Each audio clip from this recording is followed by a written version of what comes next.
La República de Roma ya no existe. Tras la escalada de violencia para hacerse con el poder, Julio César es asesinado por los aristócratas. Pretenden mantener al Senado como autoridad política de Roma, pero la tentativa fracasa. La era de los emperadores comienza con César Augusto. Siglo I a.C. Bajo la soberanía del nuevo emperador, el Imperio Romano trata de expandirse y pone rumbo a las tierras que hay más allá del Rin. Pero la última conquista finaliza de un modo trágicamente violento. Las tribus germánicas se oponen al yugo imperial y se enfrentan a la autoridad romana. Frustran las ambiciones imperiales, reescriben la historia y desafían al imperio. El Imperio Romano, el bosque de la muerte.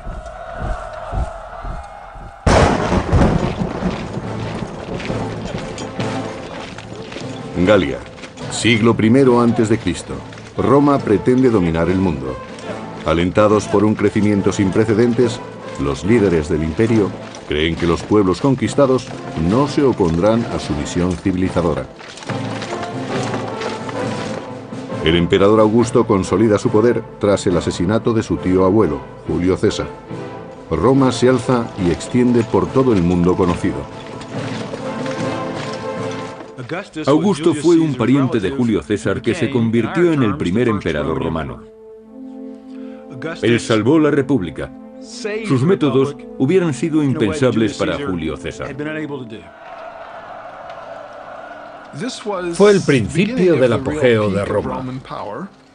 Sus fronteras se expandían rápidamente gracias a las sucesivas victorias militares, y en Roma se empezaba a creer que el imperio era invencible. Augusto ha triunfado en su tarea: poner los valores democráticos de la antigua república al servicio del poder y el liderazgo del emperador. Augusto salvó la República convirtiéndose en su único dirigente. Y al mismo tiempo convencía al pueblo de que la República seguía siendo lo que siempre había sido: una cooperación entre las personas de los estratos más altos y más bajos de la escala social. Algo que iba en beneficio de todos. Tras 35 años de liderazgo, Augusto considera esta expansión del territorio romano su mayor éxito. Para él, es algo que va más allá de la simple conquista militar. A fin de cuentas, los romanos se consideraban superiores al resto de los pueblos. Los romanos sentían que su misión era civilizar al resto del mundo. Tenían una misión cultural y por eso trataban de imponer la ley y la justicia, como ellos la concedían al resto de los pueblos, aquellos a los que llamaban bárbaros. Tras la exitosa anexión de la Galia como provincia romana, el Imperio Romano trata de conquistar las tierras más allá del Rin, lo que se conocería como Germania. Las tribus de más allá del Rin vivían de manera precaria, luchando entre sí en sangrientas guerras fratricidas. Algunas tribus incluso se atrevían a penetrar en territorio romano, algo que el imperio no iba a tolerar. Roma considera que estos pueblos son salvajes e impredecibles, y por tanto, un objetivo a conquistar. Ha habido muchos debates sobre los objetivos de Roma al este del Rin. Quizás el imperio trataba de establecer una nueva provincia entre el Rin y el Elba. O quizás trataban de frenar las incursiones que llegaban de más allá del Rin. Casi todas las opiniones coinciden en que Roma intentaba establecer una nueva provincia.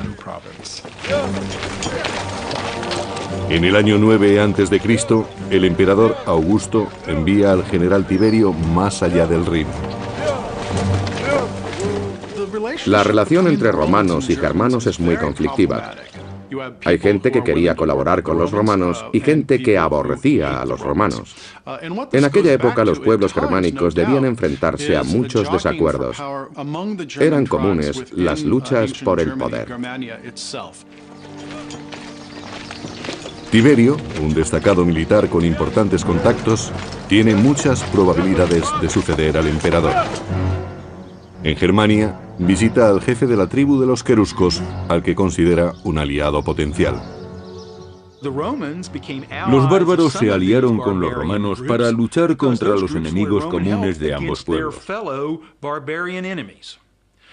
Y los romanos querían extender las fronteras de su territorio y su misión civilizadora hacia las regiones del norte. El líder de los queruscos acepta la alianza con Roma. Aunque su pueblo no tenga interés en adoptar el modo de vida del imperio, se benefician de su protección y su prestigio. Tenían mucho que ganar si se aliaban con Roma, sobre todo la élite gobernante.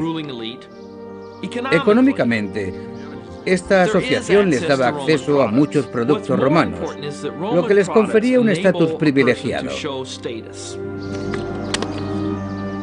El príncipe germánico es todavía muy joven, pero acabaría convirtiéndose en un astuto conspirador. Fue educado en dos mundos, siguiendo las tradiciones de su pueblo y protegido por la gloria y el poder del imperio.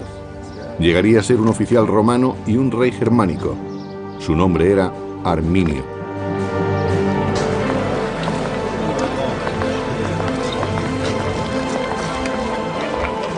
Gracias al poder militar del emperador Augusto, el imperio ha mantenido una relación pacífica con las tribus de la zona del Rin durante más de una década.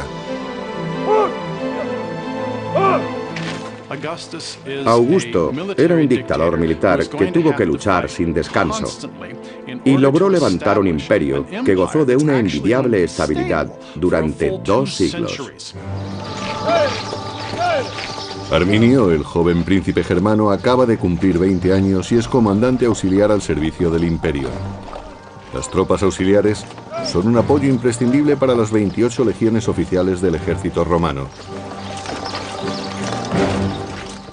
Augusto debía asegurarse de que se comprendiesen sus objetivos. Eran los mismos de los líderes tradicionales romanos: guiar al imperio en una guerra de conquista. En el año 6 después de Cristo, el general romano Tiberio viaja a Germania. Debe sofocar una violenta revuelta en la provincia romana de Panonia, las actuales Austria y Hungría. Tiberio dirige sus fuerzas contra los insurgentes que se oponen a los impuestos romanos y a su modo de vida. Los romanos intentaron imponer sus costumbres a los bárbaros a un ritmo mayor del que estos pueblos hubieran deseado. Por eso se enfrentaron a ellos. La revuelta dura ya 3 años y la situación es cada vez más complicada para el ejército romano. El emperador Augusto envía a sus tropas auxiliares. En la lucha, Arminio demuestra que domina las técnicas de combate romanas, distinguiéndose así ante sus superiores romanos. En palabras del historiador romano del siglo I, Velius Paterculus, bravo e inteligente. Arminio era un bárbaro fuera de lo común. Lo demostraban sus técnicas notables y sus ojos, que reflejaban el fuego de su espíritu. Arminio era consciente de que Roma trataba de un modo violento a sus provincias, aplastando cualquier atisbo de autonomía. Veía a los panonios en la misma situación en la que estaba su pueblo, en el norte de Germania, y estableció una relación entre ellos y su propia comunidad durante la campaña en Panonia. Pero Arminio sigue luchando al servicio del imperio y apoya con sus tropas auxiliares a las legiones romanas del general Tiberio. Mientras Roma lucha por mantener el orden en Panonia, en Germania, la influencia del imperio se hace sentir paulatinamente. El pueblo de Arminio, contratado para la construcción de carreteras y otros edificios, empieza a sacar partido de las costumbres romanas. Los bárbaros, especialmente los que vivían cerca del Rin, no consideraban que vivían en el mundo romano. Sin embargo, apreciaban las ventajas de la romanización. Desarrollaron una vida basada en el comercio y crearon comunidades más grandes en oposición a las pequeñas comunidades en las que habían vivido tradicionalmente. En palabras del historiador del siglo III, Casio Dio, los bárbaros se adaptaban al modo de vida romano, se acostumbraron a tener mercados y a relacionarse pacíficamente. Cambiaron sin saberlo. En el año 7 después de Cristo, el emperador Augusto nombra a Quintilio Varo gobernador de los territorios al este del Rin. Varo era un comandante relativamente capacitado, pero también hemos podido comprobar que no se trataba de la persona más amable del mundo. Su descripción a cargo del historiador Velleius Paterculus no es demasiado halagadora. Quintilio Varo era un hombre de carácter afable y tranquilo, aunque tan limitado de mente como de movimiento, y más acostumbrado a los placeres que al servicio activo en campaña. La paz en Germania se adaptaba perfectamente a su carácter relajado. Varo se hace amigo de Arminio, que ha regresado a Germania como un respetable ciudadano romano. Roma ve en Arminio a un poderoso aliado para sus planes de paz. Los germanos aceptan las reglas romanas, pero solo para evitar enfrentamientos. A los germanos no les gustaba comparecer ante los tribunales romanos y no querían que los romanos arbitraran sus conflictos. Ellos ya disponían de un modo propio de resolver sus problemas.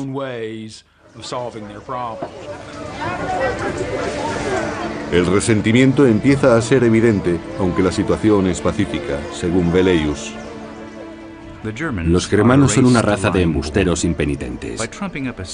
Interponen denuncias ficticias, se provocan unos a otros en peleas y las resuelven según las leyes romanas sin recurrir a las armas. Así muestran que se sienten agradecidos por la justicia romana y que su naturaleza bárbara se está extinguiendo.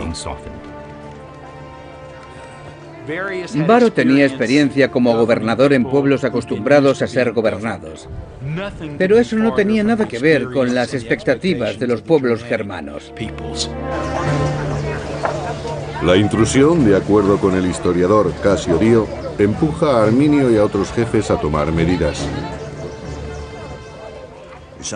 En lugar de tratarlos como a esclavos de Roma, Varo les exigía impuestos como a las naciones sometidas. Pero ellos no se consideraban una nación sometida y preferían recuperar el modo de vida que habían tenido en el pasado. Los pueblos germánicos de la ribera del Rin decidieron que habían aguantado bastante a Varo y su administración, la imposición del modo de vida romano y sobre todo la justicia romana. Por eso decidieron tenderle una trampa y deshacerse de él. Y nadie se encontraba en mejor situación para ello que Arminio. Durante 3 largos años, el general Tiberio había luchado para sofocar las revueltas en la provincia de Panonia.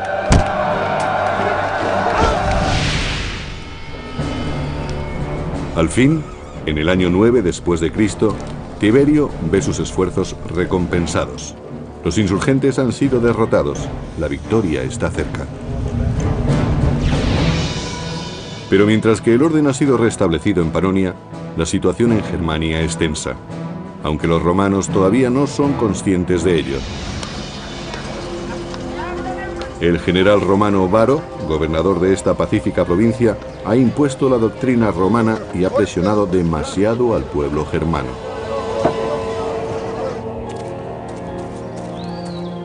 Los germanos, liderados por Arminio, se han cansado de pagar los impuestos romanos y de ser esclavos en su propia tierra. Por eso rechazan el servilismo a Roma y se levantan en armas contra el ejército más poderoso del mundo. No todos los caudillos germanos están de acuerdo con el levantamiento. Uno de ellos, un hombre llamado Sellestes, considera que el riesgo es demasiado grande, pero Arminio convence al resto. En aquellos momentos, Arminio es la persona más influyente de su pueblo, y el hecho de ser apoyado por la mayoría de los suyos es todo un honor. Ya no quiere que lo vean como un eslabón de una estructura más poderosa. Ya no se siente como si formase parte de Roma. Arminio ha luchado en el bando romano y sabe que el poder de Roma reside en su fuerza, no en su sigilo. Tuvo la oportunidad de aprender las tácticas romanas y el modo en que operaba su ejército. Conocía todas las ventajas y también sus puntos débiles. Arminio conoce las técnicas del Imperio romano. Sabe que los romanos subestiman a los germanos y decide seguir manteniendo una relación cordial con el general Varo. Según Velleius Paterculus, Arminio se sirvió de la negligencia del general Varo para traicionarlo. Sabía que no hay hombre más fácil de vencer que el que no teme nada. Normalmente el origen del desastre es la sensación de seguridad. Parte del problema era la confianza de Roma en sí misma y en que podía derrotar a cualquiera. No esperaban que nadie en las regiones del norte contase con una defensa eficaz contra su ejército. si los germanos quieren atacar, deben hacerlo pronto. Sus enemigos han sido diezmados en otras batallas y no albergan ninguna sospecha. Los germanos montan su trampa en el espeso bosque de Teutoburgo, en el noroeste de la actual Alemania. Seguramente Arminio necesitó varias semanas y varios cientos de hombres para llevar a cabo su plan. Levantó una empalizada de 1 metro de alto y 3 de ancho, la cubrió de picas y después la camufló. Para el general romano Varo y para sus tropas, las legiones 17ª, 18ª y 19ª, las cosas siguen su curso natural. Ignoran el peligro y se dirigen a los campamentos del oeste, como en cada cambio de estación. Según el cronista del siglo III, Casio Dio, llevan carretas y bestias de carga como en tiempos de paz. Y también les acompañan muchas mujeres y sirvientes. Transportaban su armadura y su equipo en carretas tiradas por animales, porque nadie es capaz de cargar 30 kilos de armadura y 20 de equipo cada día. Se dedicaban a conversar con sus mujeres, a encontrar a alguien que sacara brillo a sus armaduras o a planear la noche con unas prostitutas. Y lo último en lo que pensaban en aquellos momentos era en prepararse para la batalla. Durante los preparativos, Varo recibe una visita. Es su viejo amigo Arminio, que está ahora al servicio de Roma. Viene a informarle de un conflicto tribal en el oeste. Arminio le pide ayuda para restaurar el orden.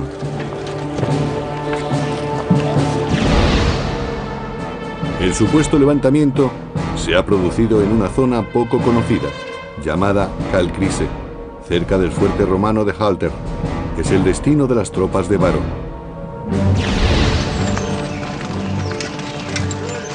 Varo moviliza a todo el campamento. Varo ha entrado en territorio germano pensando que se trata de una misión pacificadora.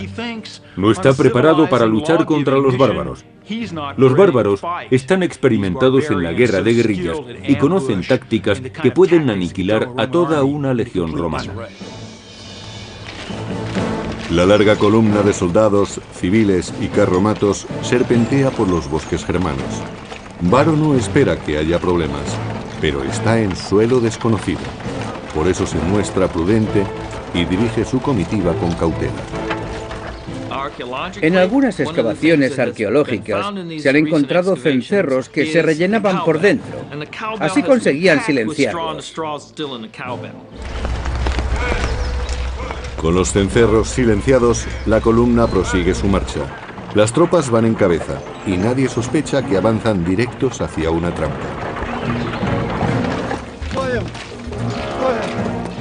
El caudillo germano Seyestes sigue sin confiar en el plan y trata de prevenir a Varo de la traición de Arminio, pero solo consigue ser apartado. En palabras del historiador Velleius Paterculus, Segestes pidió que detuvieran a los conspiradores, pero la fatalidad se había apoderado de Varo y había nublado su espíritu. Algunos bárbaros desconfiaron de Arminio y trataron de aconsejar a Varo. Pero el general se consideraba capaz de juzgar a la gente. Creía saber quién era su amigo y quién no.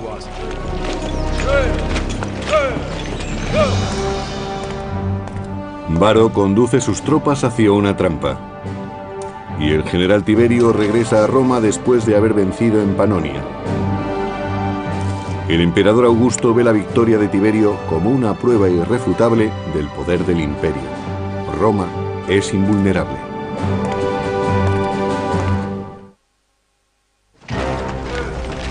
El gobernador Varo se dirige a sus cuarteles en el oeste, pero se desvía para sofocar el levantamiento del que le ha informado su amigo Arminio.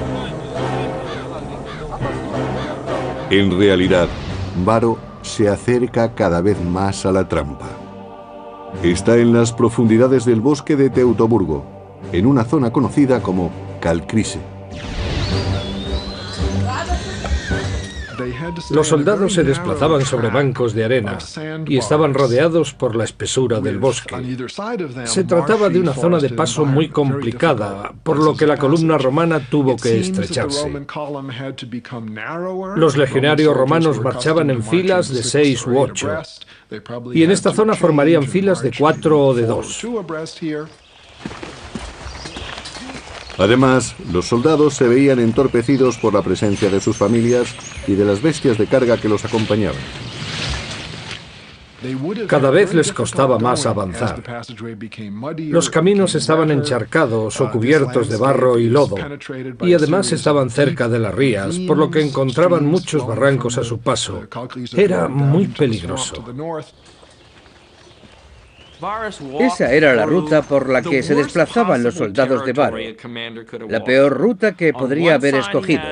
A un lado estaba el pantano, al otro las colinas. Para los romanos era muy complicado cargar con sus armaduras por ese camino. Les resultaba demasiado pesada. Los germanos habían conducido a los romanos a la trampa perfecta. Era difícil avanzar e imposible retroceder. Arminio sabía que Varo estaba en sus manos.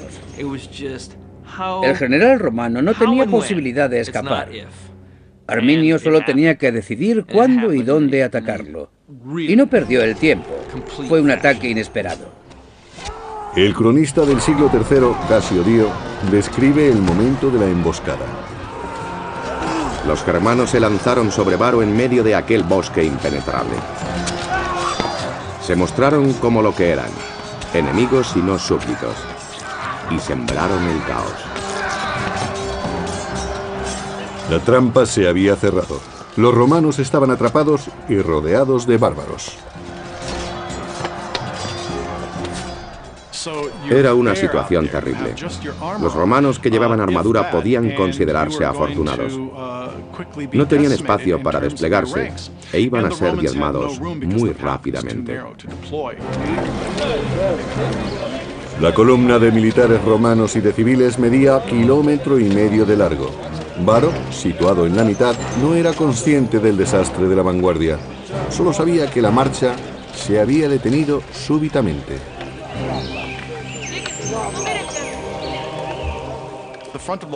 La vanguardia de la columna iba a ser la primera en caer, y no les era posible comunicarse con la retaguardia en esas condiciones. El ejército romano estaba en una situación muy vulnerable. Realmente corrían un gran peligro. Cuando Varo fue informado del ataque, ya era tarde. No había tiempo de prepararse ni de escapar. La sucesión exacta de los acontecimientos sigue siendo un misterio. Creo que en esta batalla el desenlace estaba decidido menos de 1 hora después, pero las escaramuzas pudieron continuar durante el resto de la tarde. Los legionarios tuvieron que asumir lo inevitable. Debió de ser un golpe muy duro para los romanos. Eran el imperio, el ejército más poderoso, como los Estados Unidos actualmente. Cada vez había más bajas entre los romanos y, según Casio Dio, empezaron a llegar más germanos. Las fuerzas del enemigo aumentaron. Los germanos que dudaron en un principio se unían ahora con la promesa del saqueo. Y quedaba la peor deshonra. 2 de las legiones perdieron sus estandartes de águila a mano de los bárbaros. El águila era un símbolo religioso para los legionarios. Era literalmente el espíritu religioso, algo que les protegía y les guiaba a la victoria. Si perdían el águila en combate, o si era apresada por el enemigo, los romanos se sentían como si les hubieran robado el espíritu. Y sin espíritu la derrota era segura, pero mucho peor que la derrota era la deshonra. Y no había nada más deshonroso que dejar que el símbolo del espíritu del soldado cayera en manos enemigas. Era lo peor que podía ocurrirles.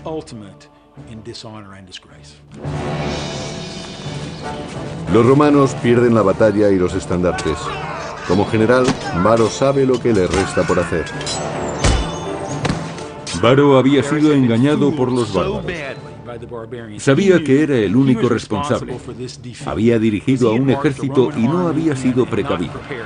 Roma iba a culparle de aquella derrota. El propio Varo no podría nunca perdonarse a sí mismo. Su única salida era el suicidio, incluso si era un suicidio poco honorable.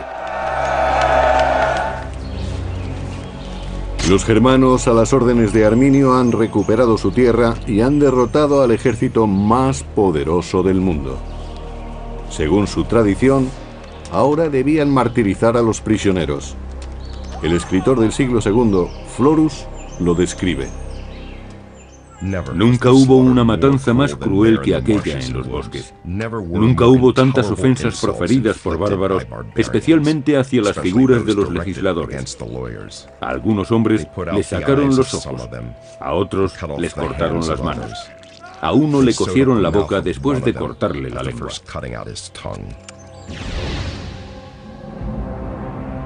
Mientras Germania celebra su victoria sobre Varo, el general Tiberio se dirige a Roma después de su triunfo en Panonia.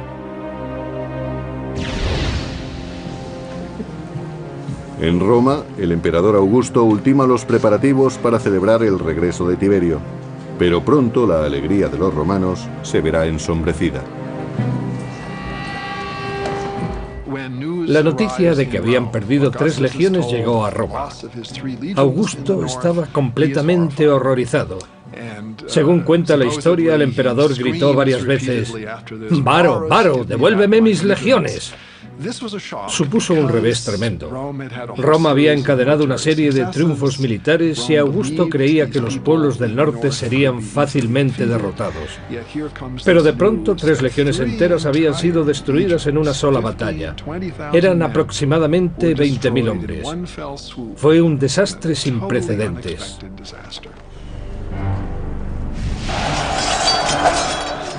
Y ahora que los queruscos y otras tribus bárbaras habían escapado a su control, ¿qué les impedía asolar Roma?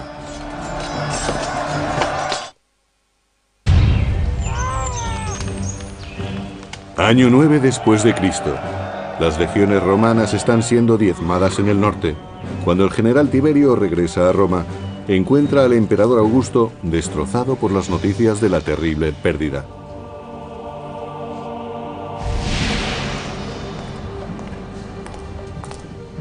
Los bárbaros de más allá del Rin han acabado con 3 legiones dirigidas por el general Varo. El desastre de Varo frustró los planes de Augusto. Ahora resultaba mucho más complicado expandir la frontera norte del Imperio Romano. Ahora siempre tendrían que enfrentarse con feroces pueblos en sus fronteras. En cualquier momento, las tribus podrían adentrarse en su territorio para atacar. Ha sido un golpe muy duro para Roma y no puede quedar impune. Arminio había asestado un duro golpe a la moral del imperio y, por tanto, el orgullo y el honor de Roma debían ser vengados. Habían perdido cerca de 20.000 hombres de una fuerza de legionarios compuesta de 150.000. Sería como si el ejército de Estados Unidos perdiese a 60.000 de sus 600.000 hombres. Si perdiesen a 10% de sus efectivos, saldría en la portada de todos los periódicos. Para restaurar el prestigio de Roma, el general Tiberio moviliza a sus tropas. Tiberio se desplaza con 8 legiones y tropas auxiliares para reforzar la frontera del Rin y la Galia. Roma parece a salvo por el momento. Los germanos siguen en la frontera, pero los romanos han aprendido lo astutos que pueden ser sus enemigos y permanecen vigilantes incluso en su territorio. Hay guardias apostados en todas las esquinas de Roma. Fue muy duro para Roma como ciudad y como sociedad comprobar que aquellos pueblos del norte eran capaces de asestar un golpe así a su ejército. César, Tácito y muchos otros dirigentes los habían considerado militarmente inferiores.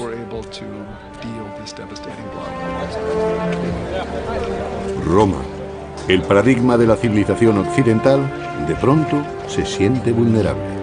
Todo ciudadano o visitante extranjero se convierte en sospechoso, en enemigo potencial. Augusto, temeroso de un levantamiento por parte de los germanos, los expulsa. Mientras Roma entera se estremece de miedo, los germanos del otro lado del Rin se muestran eufóricos. Arminio celebra su victoria sobre Roma uniéndose en matrimonio a Tusnelda. Se trata de la hija del caudillo rival, Seyestes, que trató de prevenir a Varo de la traición de Arminio. En contra de los deseos de su padre, Tusnelda se deja raptar por Arminio. Las mujeres germanas eran increíblemente fuertes. Podían llegar a matar a sus hombres si se rendían en combate. Eran mujeres que se tenían en muy alta estima y querían unirse con el mejor hombre posible. Tusnelda vio en Arminio al mejor de todos los germanos y decidió que ella no merecía menos. Su victoria sobre las legiones romanas confiere a Arminio una enorme influencia sobre su pueblo. Ahora, como rey de los queruscos, crea una coalición de líderes tribales. Arminio pensó que su espectacular victoria le daría fama y que ocuparía un cargo que nunca había existido entre los germanos, el de rey.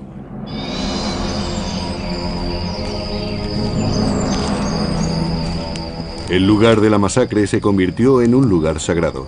Se mantuvo intacto para conmemorar la victoria y rendir culto a los dioses germanos.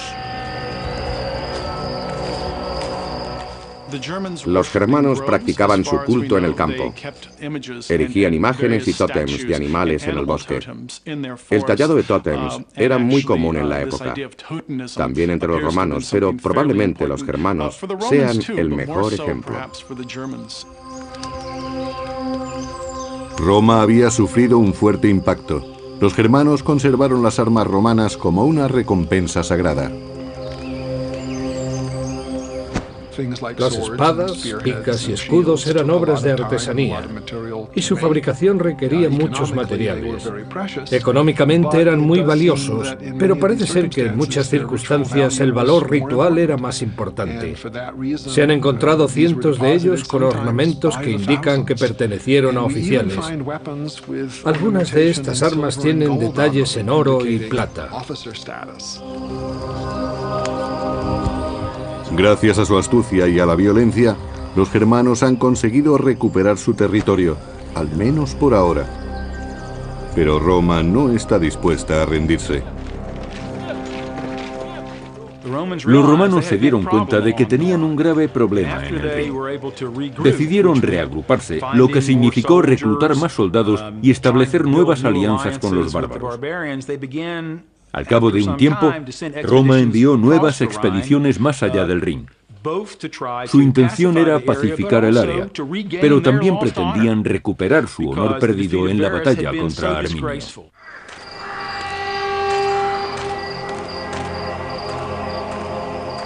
Era preciso que la situación cambiase. El Imperio Romano necesitaba recuperar su autoestima. Año 13 después de Cristo. 4 años después de la masacre, el emperador Augusto manda a Germánico, general de las tropas romanas, a luchar contra Arminio y los bárbaros queruscos.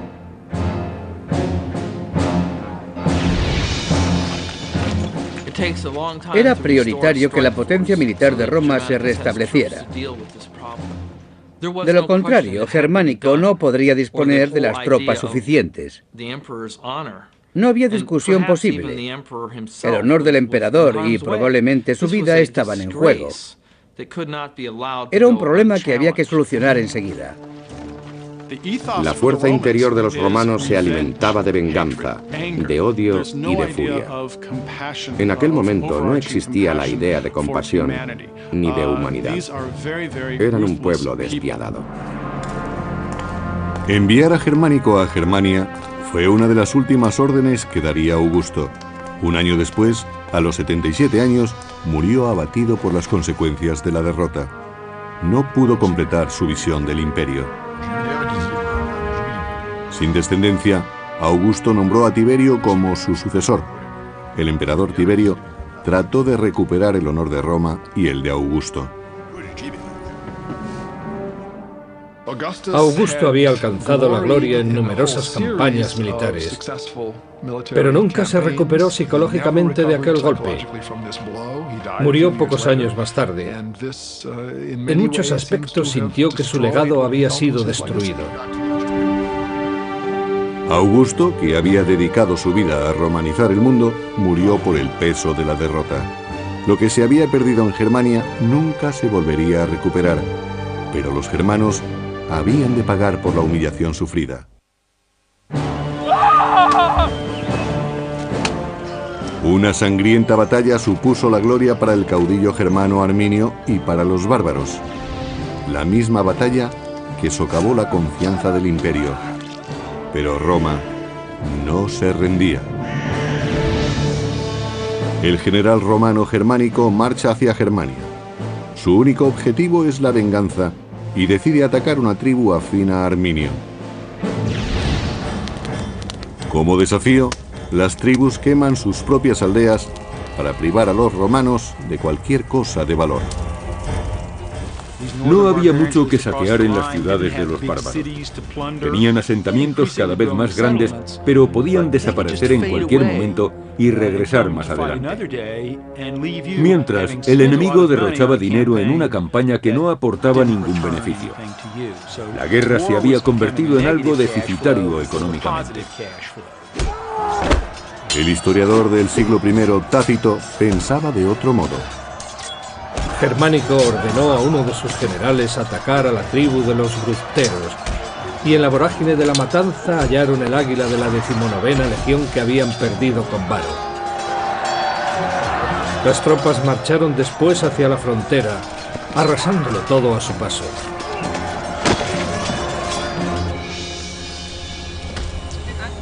En esta campaña, los romanos liberan a Seyestes, el caudillo encarcelado por Arminio. Pero su venganza no terminaba ahí. Después, los romanos apresaron a la hija de Seyestes, Tusnelda, que esperaba un hijo de Arminio. Tusnelda fue capturada por los romanos y llevada a la capital como prueba del éxito en su misión. Su principal objetivo era humillar a Arminio, el hombre que había derrotado al general Varo y a sus 3 legiones. En el año 15 después de Cristo, 6 años después de la emboscada, el ejército romano llega al lugar de la masacre en los bosques de Calcrise.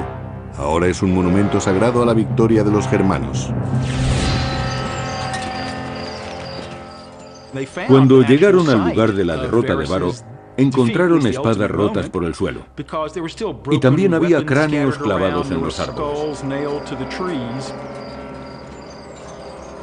La batalla tuvo que ser horrible. El valle estaba lleno de huesos que probablemente pertenecían a los vencidos, salvo los oficiales que seguramente habían muerto en la horca o degollados por los germanos. Así era como practicaban los sacrificios. El historiador del siglo I, Tácito, describe así la escena. Había huesos por todas partes, diseminados en los lugares donde los hombres trataron de huir y amontonados donde resistieron. Y al lado descansaban armas rotas y huesos de caballos. Los cráneos humanos estaban clavados a los árboles. No muy lejos se alzaban los altares bárbaros donde fueron sacrificados los jefes. Sin duda fue sobrecogedor para Germánico y sus hombres. Se dieron cuenta de que podían ser los restos de sus familiares o de sus amigos. Eran sus compañeros de armas. Y los enterraron. El entierro y su ritual eran muy importantes.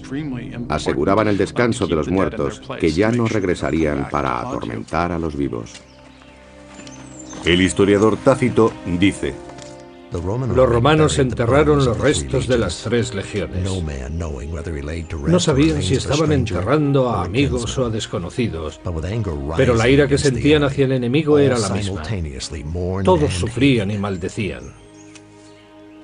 Fue muy significativo para Roma demostrar que recordaba a sus veteranos. Nunca desistiría en su intento de recuperar el honor que le había sido arrebatado. Su desgracia se debía a la incompetencia y arrogancia de un general. Para los germanos, que ven el campo de batalla como un santuario, el entierro es una herejía. En cuanto los soldados enemigos se alejaban, exhumaban los restos y santificaban de nuevo el lugar.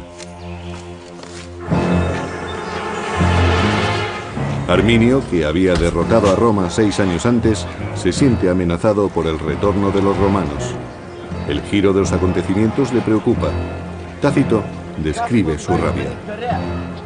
Arminio, colérico por naturaleza, enfureció cuando su mujer fue capturada. El destino de su hijo sería la esclavitud. El general se dejó llevar por la ira y declaró la guerra a Segestes y al imperio. Estalla la guerra. Las fuerzas de Arminio están familiarizadas con el entorno y una vez más sacan partido de su ventaja contra las tropas romanas. Las legiones romanas eran superiores cuando podían elegir un campo de batalla llano y extenso. En ese tipo de terreno tenían más espacio para maniobrar y podían avanzar en formaciones compactas. Y en aquel momento no se daba ninguno de esos factores. No era llano, no había sitio para maniobrar y no podían agrupar sus unidades. Pero Germánico logra tender una trampa al enemigo y lo atrae a campo abierto.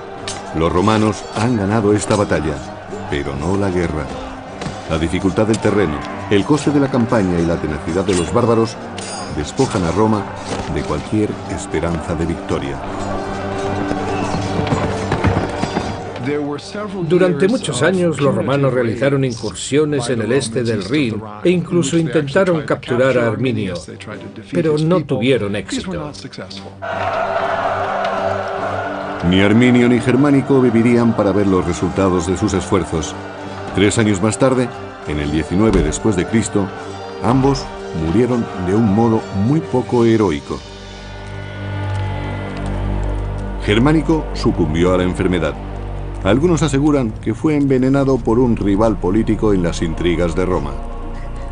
Ese mismo año, Arminio fue asesinado por sus soldados que consideraban despóticas sus maneras. Arminio estaba muy entregado a una causa: la libertad de su pueblo y la suya propia. Quería ser rey de todas las tribus germánicas. Pero estas no querían un rey. Querían autonomía, y Arminio se la había dado. Y en el proceso había cambiado el concepto de Roma como imperio. Esta batalla frenó la expansión de Roma. Si no hubiera tenido lugar, no sabemos hasta dónde hubiese llegado el imperio por el este. Roma podría haber conquistado Alemania, Polonia y parte de Rusia. Nunca lo sabremos. Después de la batalla de Teutoburgo, Roma tuvo más en cuenta los riesgos de una expansión. El beneficio rara vez merecía la pena, pero las conquistas eran demasiado atractivas como para ser ignoradas.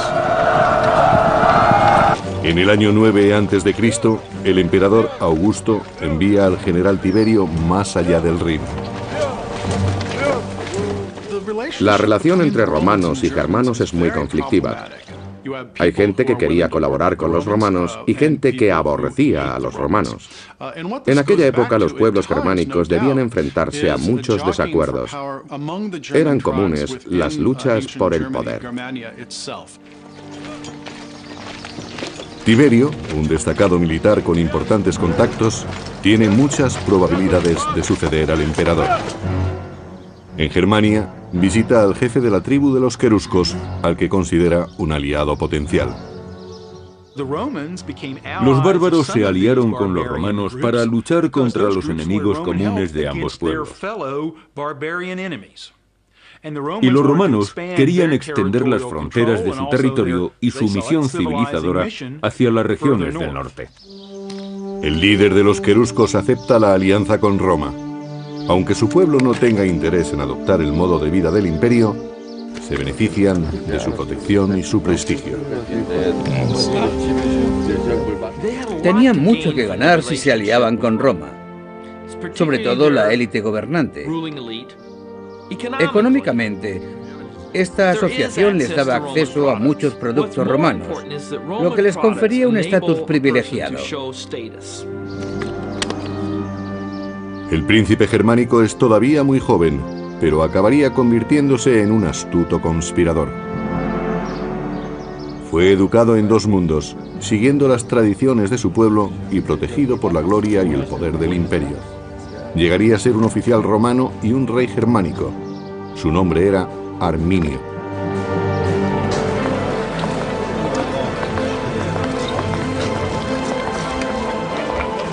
Gracias al poder militar del emperador Augusto, el imperio ha mantenido una relación pacífica con las tribus de la zona del Rin durante más de una década. Augusto era un dictador militar que tuvo que luchar sin descanso y logró levantar un imperio que gozó de una envidiable estabilidad durante 2 siglos. Arminio, el joven príncipe germano, acaba de cumplir 20 años y es comandante auxiliar al servicio del imperio. Las tropas auxiliares son un apoyo imprescindible para las 28 legiones oficiales del ejército romano. Augusto debía asegurarse de que se comprendiesen sus objetivos. Eran los mismos de los líderes tradicionales romanos: guiar al imperio en una guerra de conquista. En el año 6 después de Cristo, las tropas marcharon después hacia la frontera, arrasándolo todo a su paso.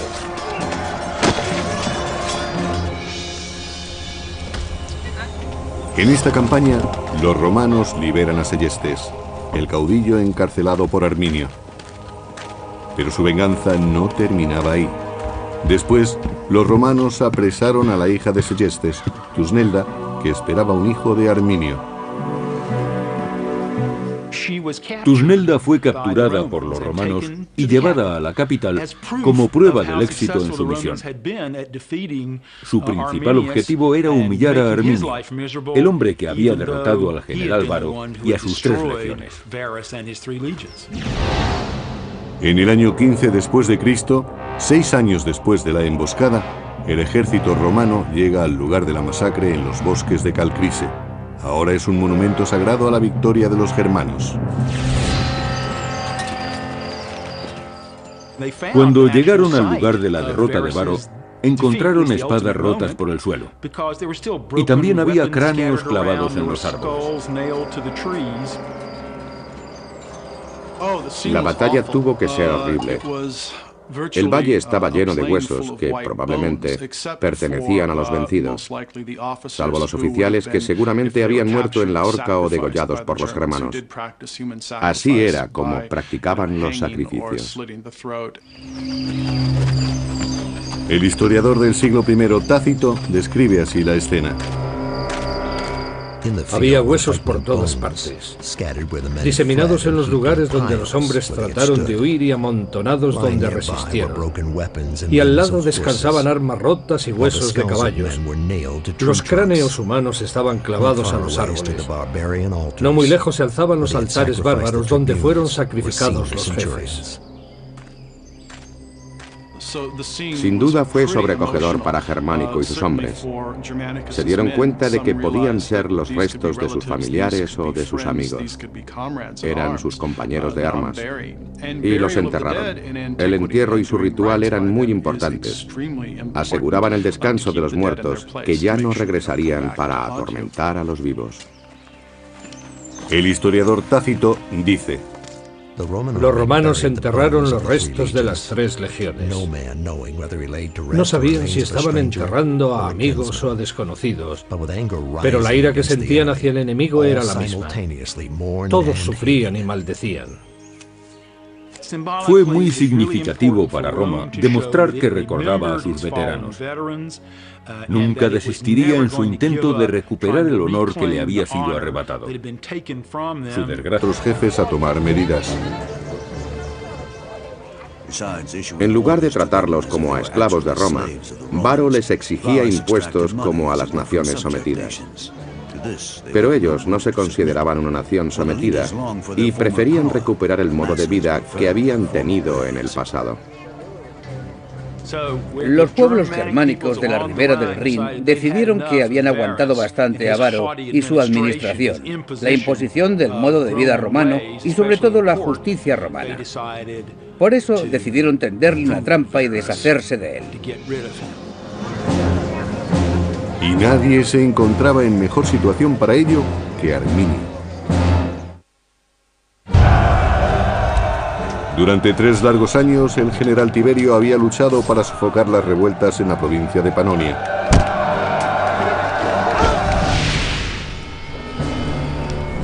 Al fin, en el año 9 después de Cristo, Tiberio ve sus esfuerzos recompensados. Los insurgentes han sido derrotados. La victoria está cerca.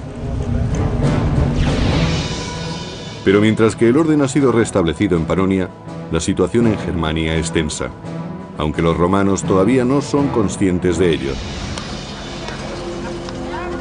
El general romano Varo, gobernador de esta pacífica provincia, ha impuesto la doctrina romana y ha presionado demasiado al pueblo germano.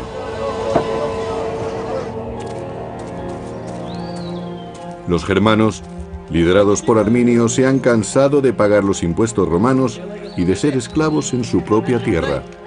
Por eso rechazan el servilismo a Roma y se levantan en armas contra el ejército más poderoso del mundo. No todos los caudillos germanos están de acuerdo con el levantamiento. Uno de ellos, un hombre llamado Sellestes, considera que el riesgo es demasiado grande, pero Arminio convence al resto. En aquellos momentos, Arminio es la persona más influyente de su pueblo, y el hecho de ser apoyado por la mayoría de los suyos es todo un honor. Ya no quiere que lo vean como un eslabón de una estructura más poderosa. Ya no se siente como si formase parte de Roma. Arminio ha luchado en el bando romano y sabe que el poder de Roma reside en su fuerza, no en su sigilo. Tuvo la oportunidad de aprender las tácticas romanas y el modo en que operaba su ejército. Conocía todas las ventajas y también sus puntos débiles. Arminio conoce las técnicas del Imperio Romano. Las legiones romanas están siendo diezmadas en el norte. Cuando el general Tiberio regresa a Roma, encuentra al emperador Augusto destrozado por las noticias de la terrible pérdida.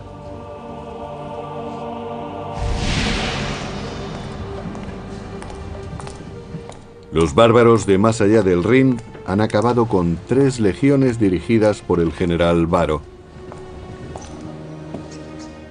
El desastre de Varo frustró los planes de Augusto. Ahora resultaba mucho más complicado expandir la frontera norte del Imperio Romano. Ahora siempre tendrían que enfrentarse con feroces pueblos en sus fronteras. En cualquier momento, las tribus podrían adentrarse en su territorio para atacar. Ha sido un golpe muy duro para Roma y no puede quedar impune. Arminio había asestado un duro golpe a la moral del imperio y, por tanto, el orgullo y el honor de Roma debían ser vengados. Habían perdido cerca de 20.000 hombres de una fuerza de legionarios compuesta de 150.000. Sería como si el ejército de Estados Unidos perdiese a 60.000 de sus 600.000 hombres. Si perdiesen al 10% de sus efectivos, saldría en la portada de todos los periódicos. Para restaurar el prestigio de Roma, el general Tiberio moviliza a sus tropas. Tiberio se desplaza con 8 legiones y tropas auxiliares para reforzar la frontera del Rin y la Galia. Roma parece a salvo por el momento.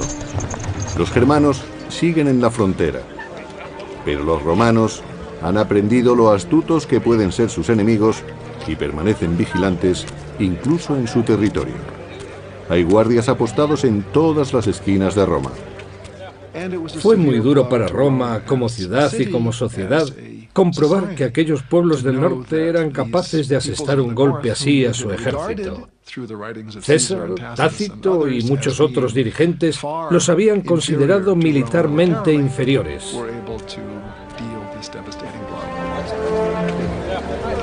Roma, el paradigma de la civilización occidental, de pronto se siente vulnerable. Todo ciudadano o visitante extranjero se convierte en sospechoso, en enemigo potencial.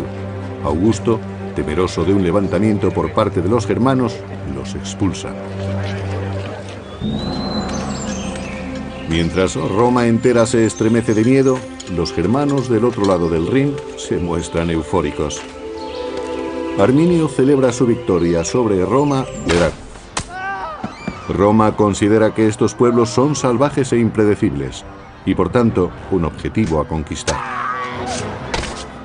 Ha habido muchos debates sobre los objetivos de Roma al este del Rin. Quizás el imperio trataba de establecer una nueva provincia entre el Rin y el Elba. O quizás trataban de frenar las incursiones que llegaban de más allá del Rin. Casi todas las opiniones coinciden en que Roma intentaba establecer una nueva provincia. En el año 9 a.C., el emperador Augusto envía al general Tiberio más allá del Rin. La relación entre romanos y germanos es muy conflictiva. Hay gente que quería colaborar con los romanos y gente que aborrecía a los romanos. En aquella época los pueblos germánicos debían enfrentarse a muchos desacuerdos. Eran comunes las luchas por el poder. Tiberio, un destacado militar con importantes contactos, tiene muchas probabilidades de suceder al emperador. En Germania, visita al jefe de la tribu de los queruscos, al que considera un aliado potencial. Los bárbaros se aliaron con los romanos para luchar contra los enemigos comunes de ambos pueblos. Y los romanos querían extender las fronteras de su territorio y su misión civilizadora hacia las regiones del norte. El líder de los queruscos acepta la alianza con Roma. Aunque su pueblo no tenga interés en adoptar el modo de vida del imperio, se benefician de su protección y su prestigio. Tenían mucho que ganar si se aliaban con Roma, sobre todo la élite gobernante. Económicamente, esta asociación les daba acceso a muchos productos romanos, lo que les confería un estatus privilegiado. El príncipe germánico es todavía muy joven, pero acabaría convirtiéndose en un astuto conspirador. Fue educado en dos mundos, siguiendo las tradiciones de su pueblo y protegido por la gloria y el poder del imperio. Llegaría a ser un oficial romano y un rey germánico. Su nombre era Arminio.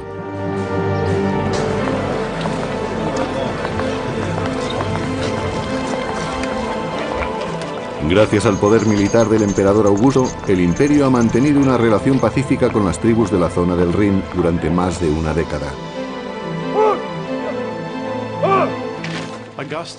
Augusto era un dictador militar que tuvo que luchar sin descanso y logró levantar un imperio que gozó de una envidiable estabilidad durante dos masacres en los bosques de Calcrise.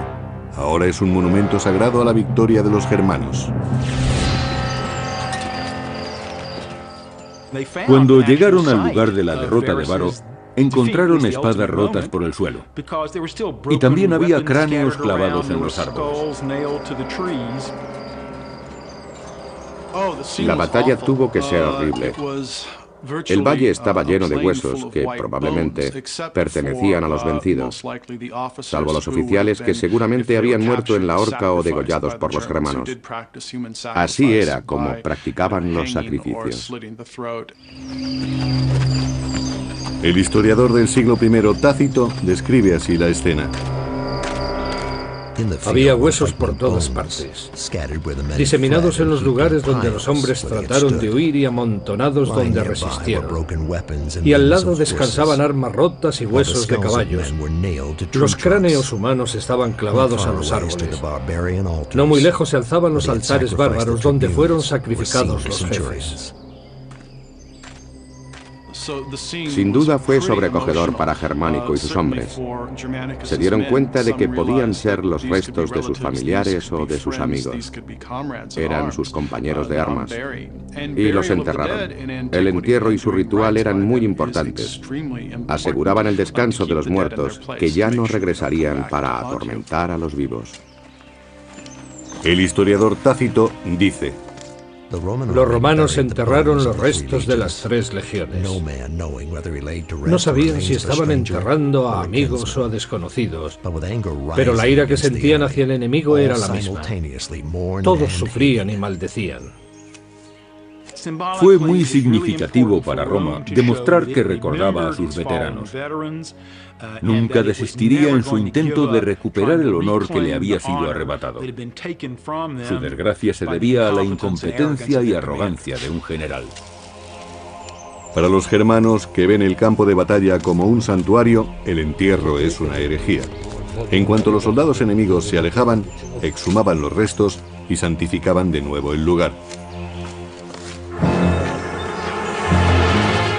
Arminio, que había derrotado a Roma 6 años antes, se siente amenazado por el retorno de los romanos. El giro de los acontecimientos le preocupa. Tácito describe su rabia. Arminio, colérico por naturaleza, enfureció cuando su mujer fue capturada. El destino de su hijo sería la esclavitud. El general se dejó llevar por la ira y declaró la guerra a Segestes y al imperio. Estalla la guerra. Las fuerzas de Arminio están familiarizadas con el entorno rápidamente gracias a las sucesivas victorias militares. Y en Roma se empezaba a creer que el imperio era invencible. Augusto ha triunfado en su tarea: poner los valores democráticos de la antigua república al servicio del poder y el liderazgo del emperador. Augusto salvó la República convirtiéndose en su único dirigente. Y al mismo tiempo convencía al pueblo de que la República seguía siendo lo que siempre había sido: una cooperación entre las personas de los estratos más altos y más bajos de la escala social. Algo que iba en beneficio de todos. Tras 35 años de liderazgo, Augusto considera esta expansión del territorio romano su mayor éxito. Para él, es algo que va más allá de la simple conquista militar. A fin de cuentas, los romanos se consideraban superiores al resto de los pueblos. Los romanos sentían que su misión era civilizar al resto del mundo. Tenían una misión cultural y por eso trataban de imponer la ley y la justicia, como ellos la concedían al resto de los pueblos, aquellos a los que llamaban bárbaros. Tras la exitosa anexión de la Galia como provincia romana, el Imperio Romano trata de conquistar las tierras más allá del Rin, lo que se conocería como Germania. Las tribus de más allá del Rin vivían de manera precaria, luchando entre sí en sangrientas guerras fratricidas. Algunas tribus incluso se atrevían a penetrar en territorio romano, algo que el imperio no iba a tolerar. Roma considera que estos pueblos son salvajes e impredecibles, y por tanto, un objetivo a conquistar. Ha habido muchos debates sobre los objetivos de Roma al este del Rin. Quizás el imperio trataba de establecer una nueva provincia entre el Rin y el Elba. O quizás trataban de frenar las incursiones que llegaban de más allá del Rin. Casi todas las opiniones coinciden en que Roma intentaba establecer una nueva provincia. En el año 9 a.C., el emperador Augusto envía al general Tiberio más allá del Rin. La relación entre romanos y germanos es muy conflictiva. Hay gente que quería colaborar con los romanos y gente que aborrecía a los romanos. En aquella época los pueblos germánicos debían enfrentarse a muchos desacuerdos. Eran comunes las luchas por el poder. Tiberio, un destacado militar con importantes contactos, tiene muchas probabilidades de suceder. Creía saber quién era su amigo y quién no.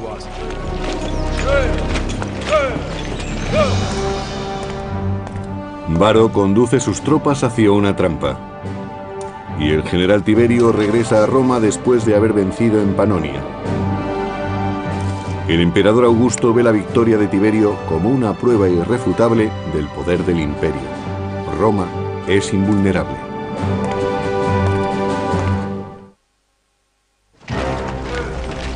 El gobernador Varo se dirige a sus cuarteles en el oeste, pero se desvía para sofocar el levantamiento del que le ha informado su amigo Arminio. En realidad, Varo se acerca cada vez más a la trampa. Está en las profundidades del bosque de Teutoburgo, en una zona conocida como Calcrise. Los soldados se desplazaban sobre bancos de arena y estaban rodeados por la espesura del bosque. Se trataba de una zona de paso muy complicada, por lo que la columna romana tuvo que estrecharse. Los legionarios romanos marchaban en filas de 6 u 8, y en esta zona formarían filas de 4 o de 2. Además, los soldados se veían entorpecidos por la presencia de sus familias y de las bestias de carga que los acompañaban. Cada vez les costaba más avanzar. Los caminos estaban encharcados o cubiertos de barro y lodo, y además estaban cerca de las rías, por lo que encontraban muchos barrancos a su paso. Era muy peligroso.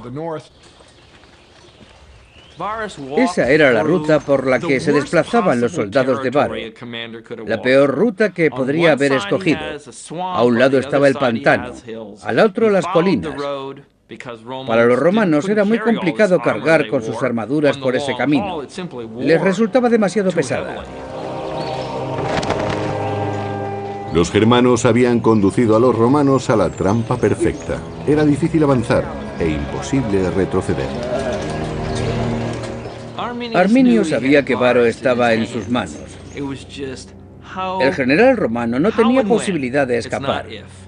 Arminio solo tenía que decidir cuándo y dónde atacarlo. Y no perdió el tiempo. Fue un ataque inesperado. El cronista del siglo III, Casio Dio, describe el momento de la emboscada. Los germanos se lanzaron sobre Varo en medio de aquel bosque impenetrable. Se mostraron como lo que eran, enemigos y no súbditos, y sembraron el caos. La trampa se había cerrado. Los romanos lo demostraban sus técnicas notables y sus ojos, que reflejaban el fuego de su espíritu. Arminio era consciente de que Roma trataba de un modo violento a sus provincias, aplastando cualquier atisbo de autonomía. Veía a los panonios en la misma situación en la que estaba su pueblo, en el norte de Germania, y estableció una relación entre ellos y su propia comunidad durante la campaña en Panonia. Pero Arminio sigue luchando al servicio del imperio y apoya con sus tropas auxiliares a las legiones romanas del general Tiberio. Mientras Roma lucha por mantener el orden en Panonia, en Germania, la influencia del imperio se hace sentir paulatinamente. El pueblo de Arminio, contratado para la construcción de carreteras y otros edificios, empieza a sacar partido de las costumbres romanas.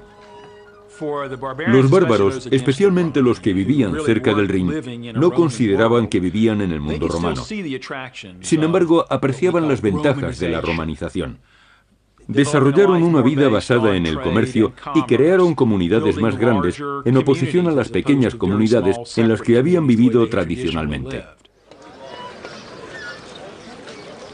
En palabras del historiador del siglo III, Casio Dio, los bárbaros se adaptaban al modo de vida romano, se acostumbraron a tener mercados y a relacionarse pacíficamente. Cambiaron sin saberlo. En el año 7 después de Cristo, el emperador Augusto nombra a Quintilio Varo gobernador de los territorios al este del Rin. Varo era un comandante relativamente capacitado, pero también hemos podido comprobar que no se trataba de la persona más amable del mundo. Su descripción a cargo del historiador Velleius Paterculus no es demasiado halagadora. Quintilio Varo era un hombre de carácter afable y tranquilo, aunque tan limitado de mente como de movimiento, y más acostumbrado a los placeres que al servicio activo en campaña.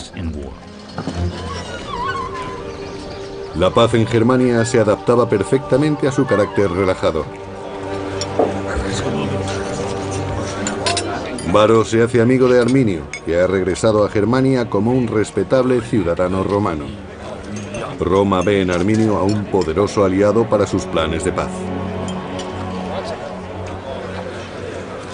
Los germanos aceptan las reglas romanas, pero solo para evitar enfrentamientos.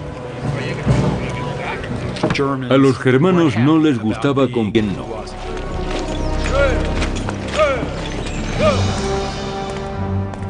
Varo conduce sus tropas hacia una trampa, y el general Tiberio regresa a Roma después de haber vencido en Panonia. El emperador Augusto ve la victoria de Tiberio como una prueba irrefutable del poder del imperio. Roma es invulnerable.